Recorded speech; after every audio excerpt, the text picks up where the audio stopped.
Hey guys, Dave from Nerdarchy, for Nerds by Nerds, and today I'm hanging out with Rone, Barton, and Lou Agresta, and we are going to be talking about science fantasy versus science fiction when they collide in the middle.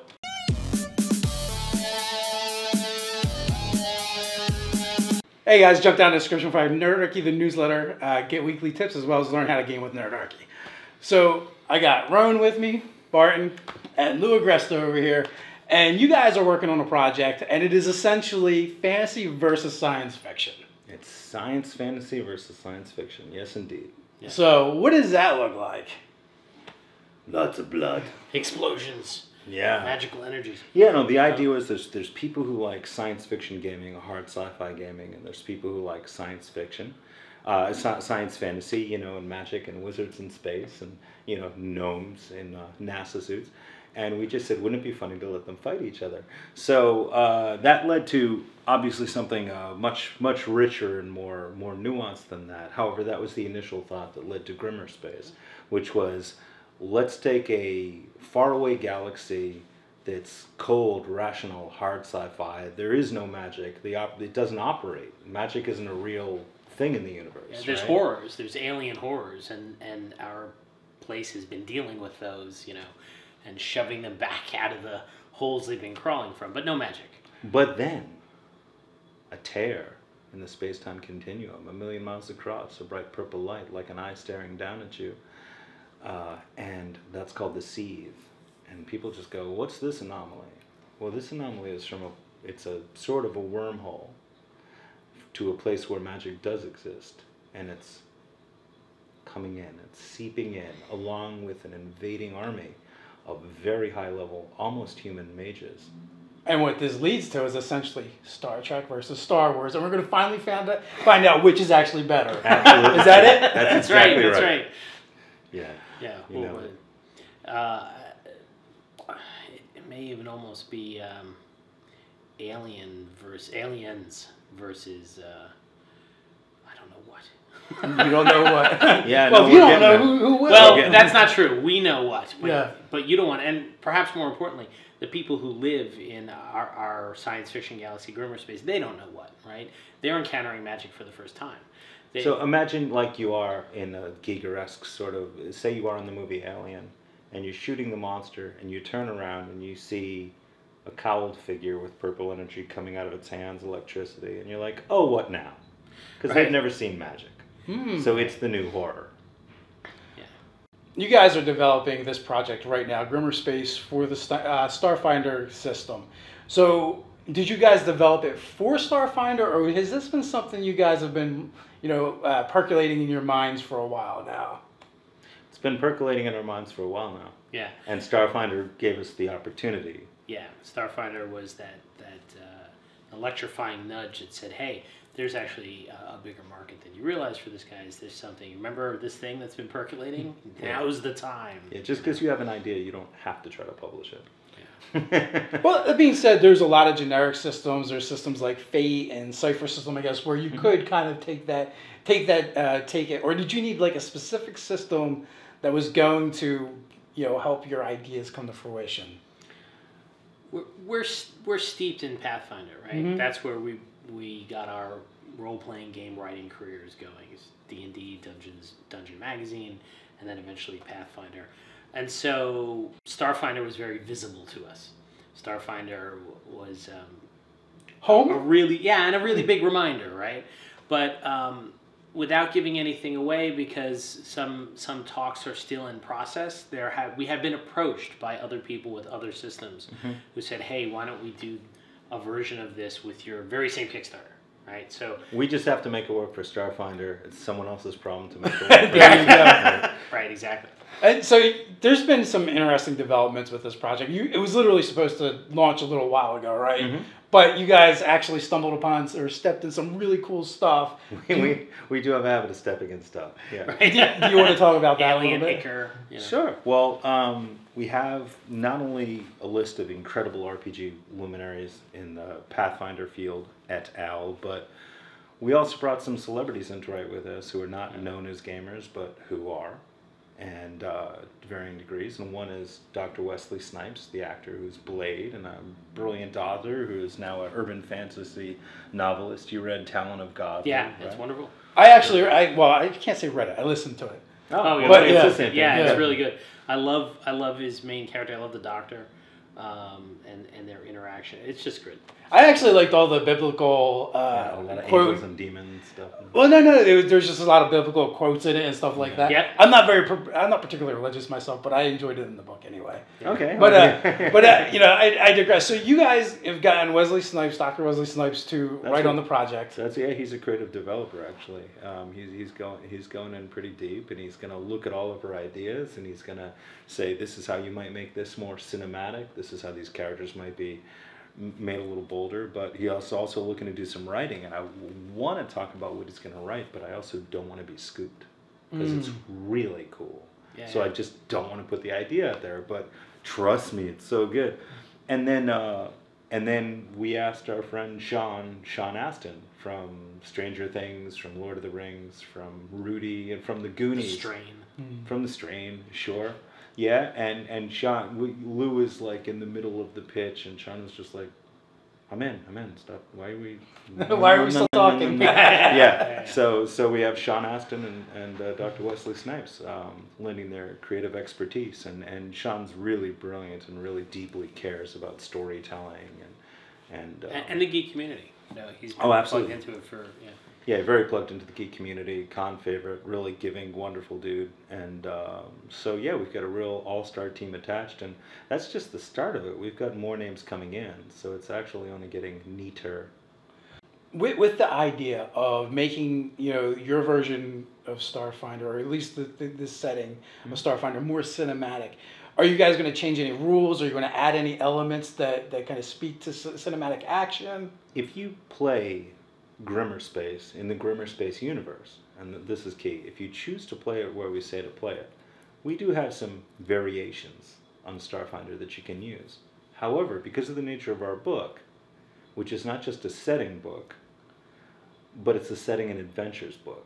So that, in the setting book, it's like, oh, look, I'm reading about history. Oh, this is so fun. Let me get my PhD. We actually have many small adventures in it, like 7,500 words or so. And you'll learn by doing, kind of like a Blitz language class. You're going to learn about our setting by playing through the adventures. And we have a Richard Pett adventure that we're giving away for free. Yep. It's his first Starfinder. He's a fan favorite from England, and he's written, we asked him to write 10,000 words, so he gave us 16. Right, thanks.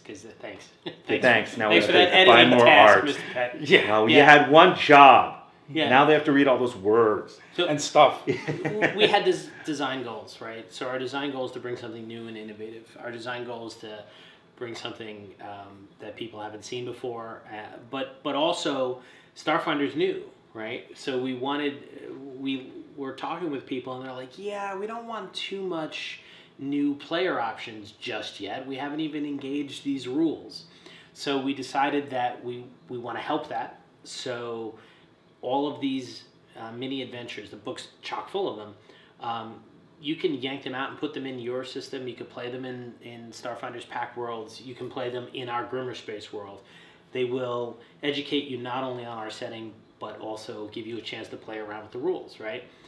And so we set out with that design goal, and then as we've been working on things, we're like, yeah, but we've got to make that class. Like, you can't, there's no way around it. So more and more player material is emerging just by the demands of the setting material and the world itself, instead of let's make lots of stuff for players because they don't have enough. No, they got enough. They just got Starfinder.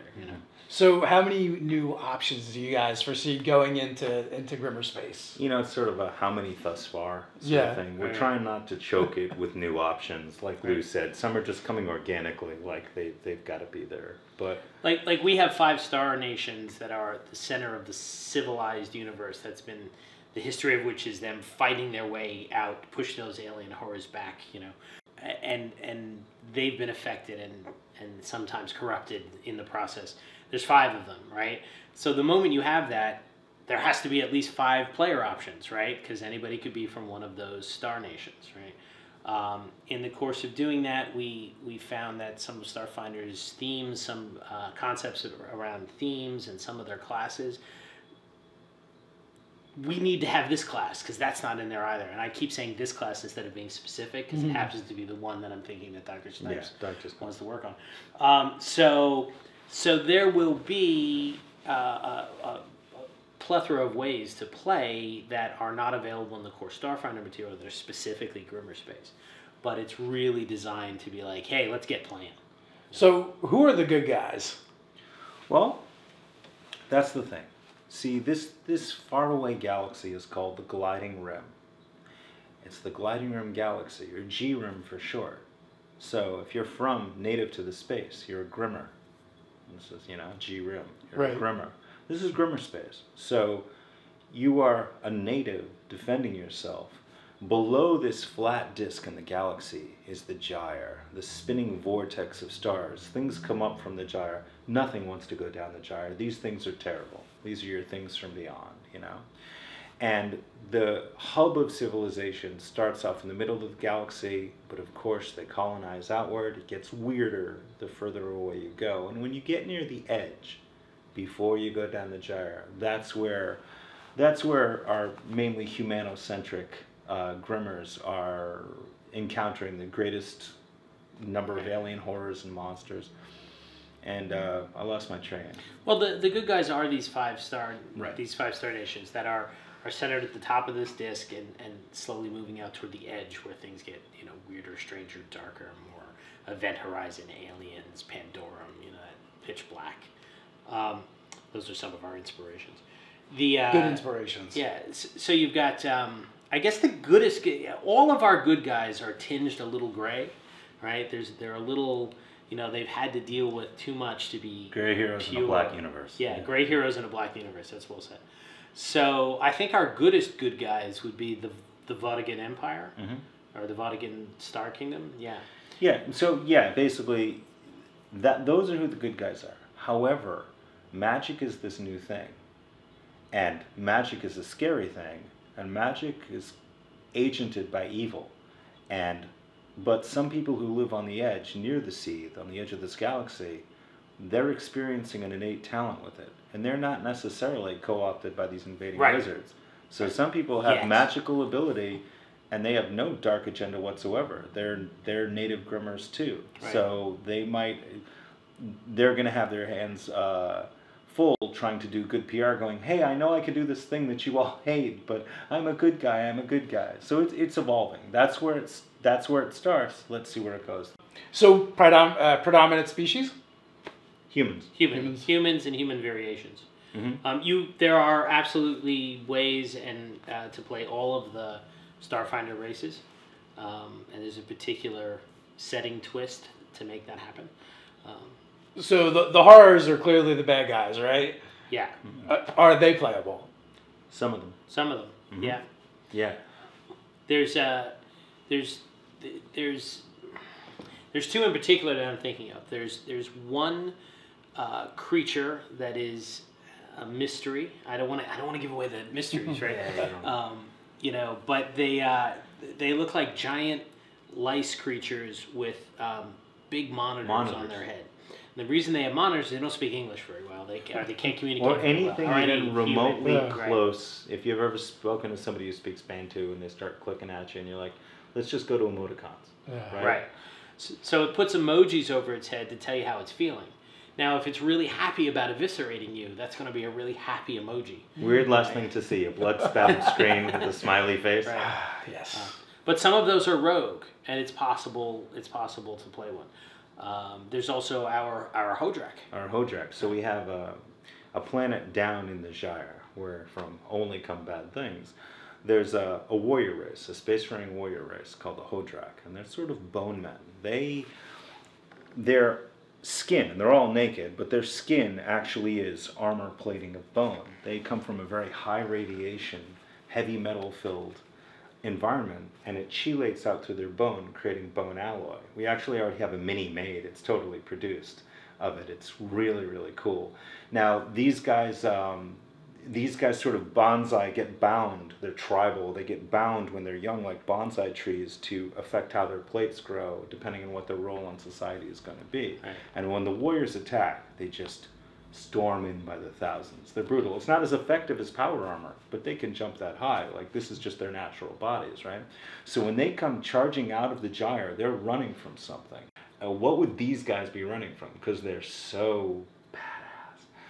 And and they're a spacefaring tribal civilization. You know, it's like, you know, fusion cannons. And when they go past the seethe, and they see these mages, and the mages see them, the Sunder mages who come through this rip in the sky, who bring magic with them.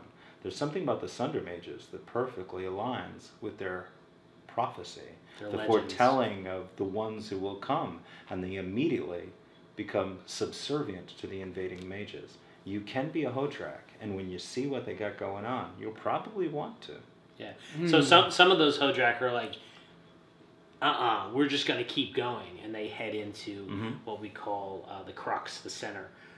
They head into crux space, and so you have Hodraks who have left the horde behind and aren't buying the whole messianic. There's a good shot for a player character. So they're kind of rogues. Yeah. So how soon are people, like, we're at PAX Unplugged right now, right? We are. So in Philadelphia, if you can't tell by my pillow. there you go. So when are you guys going to start kind of like wheeling it out? Like, do you have any plans for up and coming cons where you're going to start running games where people can see what it's like to play in GrimmerSpace? I'm thinking that we're actually going to hold it fairly close to our chest until about a week or so before the Kickstarter.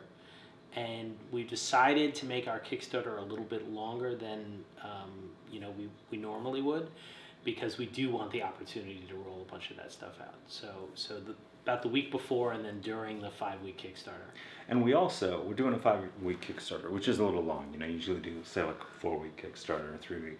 We're doing 5 weeks because also with Dr. Snipes and with Sean Astin out there, inviting their fans. They're massively popular people, much more so than me. Yeah. I got 5 Twitter followers though. So.